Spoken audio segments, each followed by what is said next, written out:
interesting? Yes. Winning usually is interesting. No, I didn't mean that. I just, don't worry about it. No, I don't mean to be rude. It's just I feel like I'm already one fair path closer to going home. Tonight, ladies and gentlemen, you are a live studio audience. Congratulations, by the way. Oh, thanks. I'm not sure there's all that much to congratulate, though. They did have me practicing all day yesterday. They had you what? You mean they did? No. Well, maybe they forgot. What you're about to watch, ladies and gentlemen, is an interactive game show. We have two contestants. They are eating, sleeping, breathing, hopefully living behind this mirror here. It's a one-way mirror. You can see them, they can't see you. Don't knock on the glass, they're not fish. It's not a fish bowl. Just keep your distance, okay? Besides, what did I do? I put some pipes together. Some people say putting pipes together is important. Well, who says that? Plumbers, I guess, and those guys who make those hamster cages. Or surgeons. Surgeons? Well, all they ever do is connect this nerve with that nerve, this vein with that artery, this part of bowel with that part of bowel. You make it sound easy. I'm sure it's a lot more complicated than that. Not really. Being a surgeon is like being a car mechanic.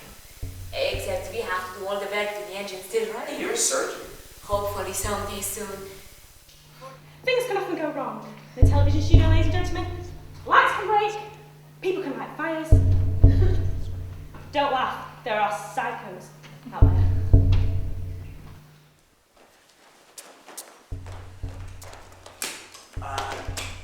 Sorry, I didn't quite catch your name earlier. It's Isra. Sorry. Isra. Sorry, I've never been good with names. Don't worry, I'm used to it. Though I have often noticed English speakers always abbreviating. I don't know, maybe our language is too tiring. Who wants to watch Fish, Chips and Mushy Peas? You never gave me your name. It's Adam.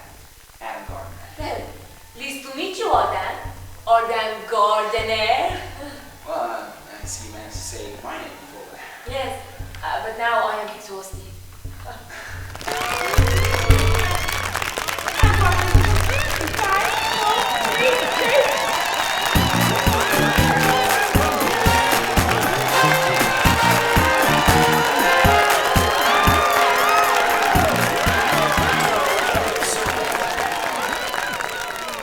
Where am I from?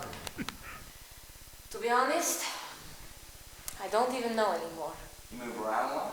No, what I mean is, when they decide on a name for my state, I shall be able to tell you. All right, okay, I get it. So, you must be from the Republic of Freedomia, right? Freedomia. I really don't know where they get these names from. It's like they plucked them straight out of the Penguin Book of Propaganda Cliché. Oh, yes, I have read that book. It's very interesting. I particularly like the section named How to Win the Hearts and Minds of People Whose Town You've Just Destroyed. So, how about you? Well, you know, I thought that would be pretty obvious, what with the accent and all. Oh, so you are from Australia. Australia? Don't worry, I was just teasing. So where is it in the US you will live? New York. You? I don't live in the USA.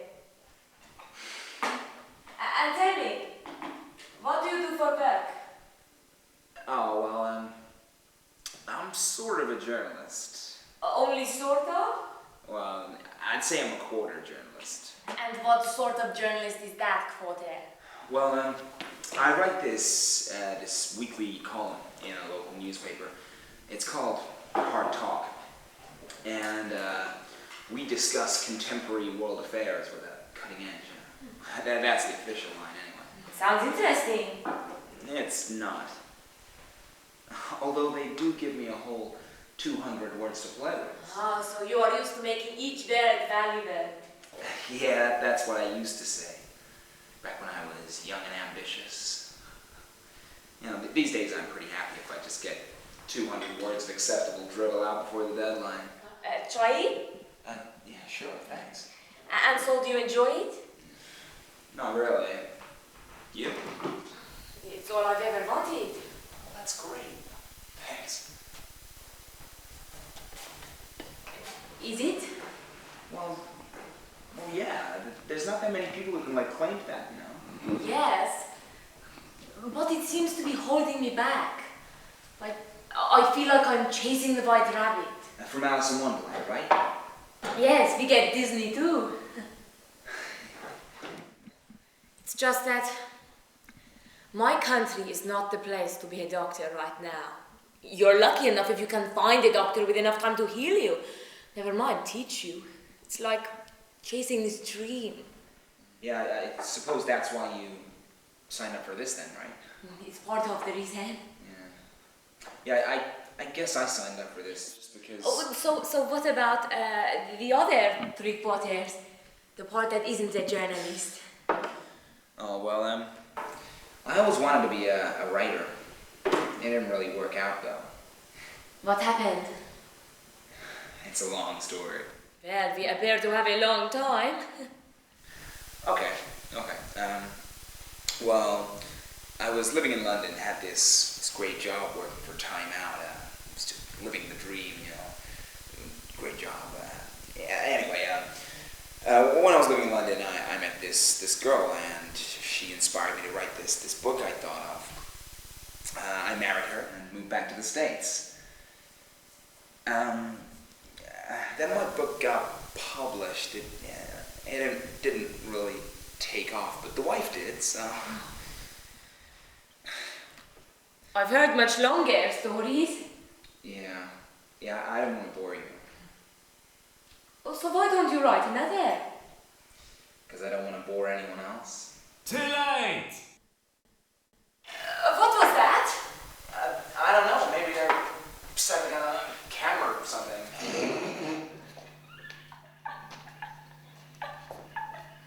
No, but seriously. Maybe it would help if if we said hello. What do you mean? Just that maybe we should say hi. I don't know how entertaining this is for all of you right now, but I sure hope you're not regretting paying your Murdoch license.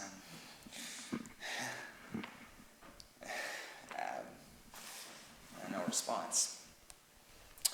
Is there anything you'd like to add to that? Ezra? I'm not so sure. What do you say to a mirror with a million eyes? Oh, the button.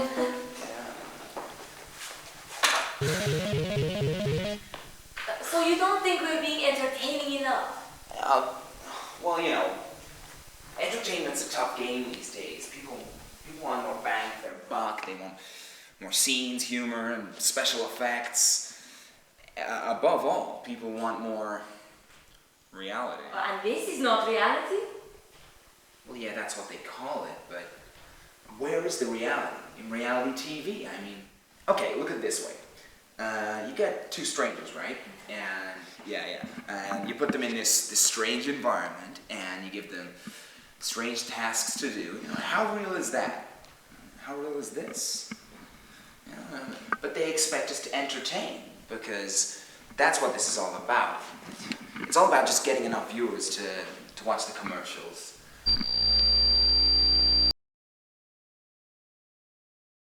As well as our contestants, ladies and gentlemen, we also have a fantastic, amazing, wonderful, fabulous, sexy, intelligent,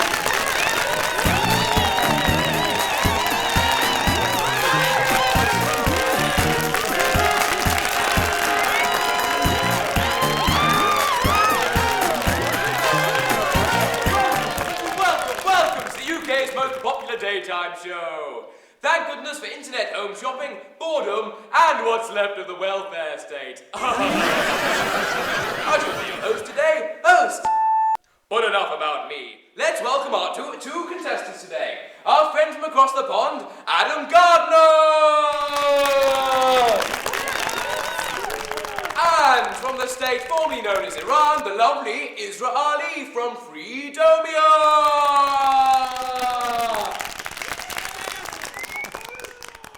Can you hear me out there?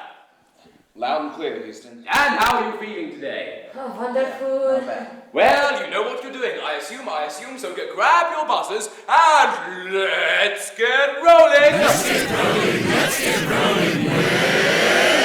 how do we get rolling? Let's get rolling! I ought to be careful what I say. So, where do we begin? Well, we British like to think of ourselves as, well, chivalrous. So why don't we start with you, Adam? No, but seriously, it's your category, Isra. I shall select Law and Order, please, host. Ooh, okay. Ooh, we have a peach to start with. It's a scenario question. Remember, first buzzer gets to answer. So, the question is the following, and the following is the question. It reads like this. If you were in a bar, restaurant, or public premises, and a man began to light up a cigarette and smoke it by inhaling, followed by exhaling, and then proceeded to greet a woman with an above-average amount of alcohol in her bloodstream in order to invite her back for coffee and more, would he A. assure her that he's had a vasectomy, B. obtain her verbal consent, or B. obtain written confirmation if the two happen using section 42 of the B3456A24? Isra. Is it B? Obtain verbal consent. Incorrect. Adam, your answer. You have all the time you want.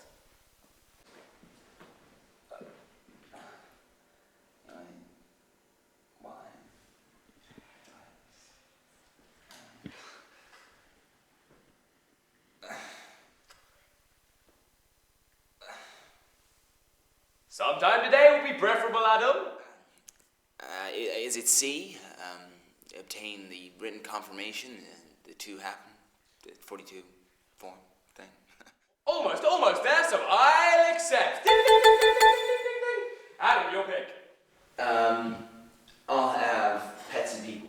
Ooh, that's my favourite category. The British are a nation of animal lovers, says a recent survey by the Department of Animal Welfare, sponsored by our friends at Pedigree Charm, our friends at Whiskers, and our owners at the Department of Home Affairs. Question. What is the legal requirement for all British dog owners? A. Have the animal neutered at birth. B. Get a dog owner's license. Or A. Have the dog's genetic programming altered so that any attempt to bite a child will result in a narcoleptic seizure. Is it C, the last one? Incorrect. Of course, that law was passed in several North American states, but over here, the UK's Pet Genetic Programming Institute declared the rule as crueler than usual. And moving on. Host, will I get an opportunity to answer? Not this time, my dears. It's time for a short announcement. The Department of Home Affairs presents to you yet another outstanding report. 11 illegals were last night remanded in custody for card fraud and to be deported within the next few days. Yet another victory for the card. Remember, it protects your safety, your interests, and above all, your resources. So vote yes for the quality of life. And vote yes for the card. And welcome back. I hope nobody left over the break, as if you would. We couldn't stop people watching this if we tried. Watch with eyes, not with mine. Watch with eyes, not with mine. Next question. Isra, your choice. I shall select monarchy and royalty. Okay. This doesn't look like the most challenging question we've had on the show, but we'll roll with it anyway! Let's get rolling, way! What is the full title of the current monarch? Isra. King Charles III. Incorrect, Adam. King Charles III, the king of our hearts. That's a lovely notion, Adam, but I'm going to have to pretend you didn't say that. The correct answer is, of course, King Charles III, defender of the faiths. That's faiths plural, including Judaism, Hinduism, Sikhism, Buddhism, Jainism, paganism, and, of course, Christianity. So, back to the questions. Adam, it's your choice. I'll have location. Ooh, location. But, I can't seem to find the location of this question. Where are the Geordie, Cockney, and Scouse dialects spoken? Is it London? Incorrect, Isra. Is it,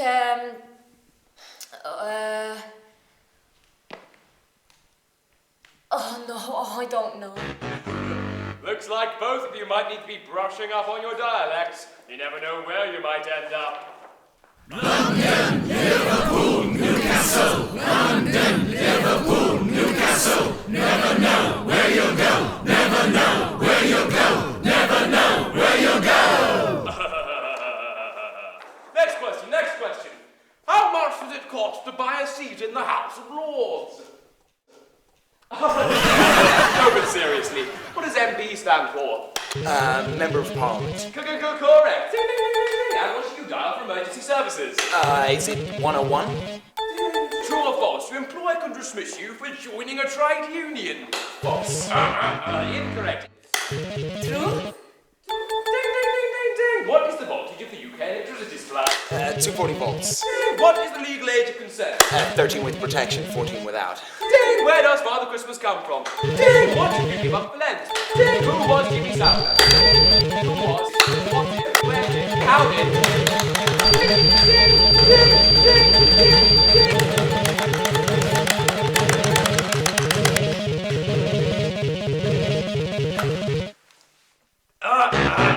That's incorrect, Isra. The correct answer is, of course, that PG is one of the brand names of the national British drink. Tea! So that concludes tonight's show, and of course the winner is Adam Gardner! He's a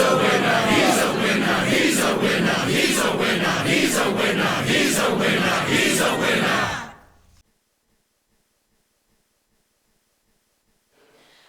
What time is it? About 9 or 10? Autumn, could you be a little more specific? Yeah, sure.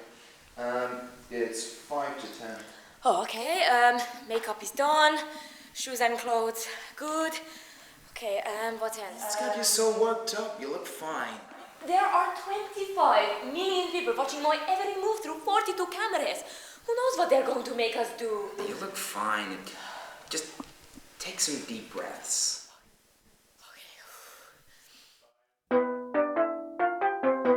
had 5 minutes. No, I just told you. Your box is ready.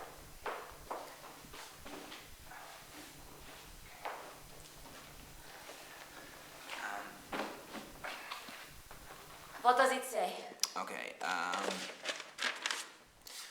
you are each expected to answer and discuss the following set of questions. You will hear a beeping noise when you must move on to the next question and cease any pending discussion immediately. Is that it? Nothing more? Some other cards in here. No, it's just a pile of questions. How bad can it be? Have you tried the citizenship test? Yeah, unfortunately, I have. So are we meant to begin the assignment now? I don't know. I thought they'd let us know. And you may begin the tasks on your own time. Well, it proves they're listening.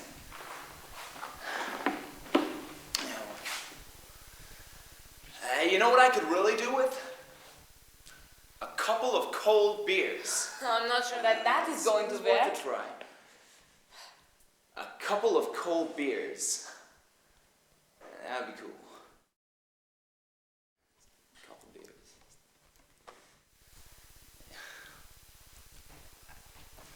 No answer. I think you should take that as a no. Yeah. And we should probably get started. Yeah, sure. Here. You can read out this first one. Oh, how polite of you. But I hope you realize that this means you have to answer the first question.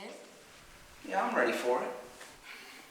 This one was sent in by Sarah Mantello from Sussex. It says, describe yourself in 3 words. 3 words. Well, to be honest, Sarah, I don't know. Is that count? Probably not. Okay, how about failed writer? You know, Or is that okay? a tall journalist. Well, yeah, I reckon that would work, except that... We said 3 words. I'm sorry, I got this tendency to get carried away, you know. 3 words just didn't cut it, I guess. See if you can manage. Okay, well, I am strong-willed, sometimes a little too much. I feel emotion like a thin-skinned orange. And as for the last thing, well, I'm a person who tries to think of others.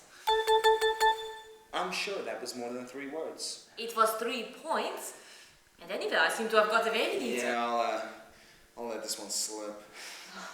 But next time I hope they give us more words. 200 words? Yeah, I reckon I could fill that space. But I got a question for you, off the cards, of course. Yes? Go on. Well, I don't really get that whole thin-skinned orange thing. Oh, yes. You probably wouldn't. It's something my grandmother used to say to me. She always said that, there are 2 types of people. There are those that feel people's insults and are affected, which are the thin-skinned oranges. Then there are the thicker ones, who are those that are not so affected by what people say to them. And which one am I? Well, you should know that best yourself. Yeah, but I want you to tell me. Well, I would guess that you would be the thicker one. I hope you're not referring to my intelligence. Oh, no, of course not. You know, when I think about that, I actually quite like it. I'm a thick-skinned orange. Well, next question, Mr. Thick-Skinned Orange. Okay. This one is from Dawood Waterman, who is 11, from Yorkshire. It says, if you could have any superpower, what would it be? I don't know. There's so many great superpowers to have.